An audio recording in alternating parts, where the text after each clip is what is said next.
And do you think the kind of adaptive space concept needs a leader at the top of the organization or the top of the group to make sure it happens, or can it, so obviously with Netflix there is a really obvious leader, or can it be developed internally by people? This is the beauty of adaptive space, is both are necessary and you can start in either place. So if you've got a top-down strategy and you've got a leader that can really enact this, okay, so that's certainly helpful and ultimately necessary.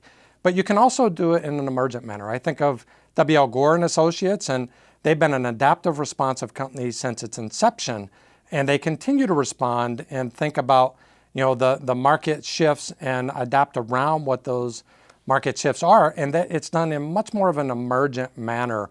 And there are other stories throughout the book, like Nucor and other organizations. We certainly have done this at General Motors with something called GM 2020. So you can start in either direction. You need some leadership support to get started, but it's not the type of leadership support that we have thought about traditionally.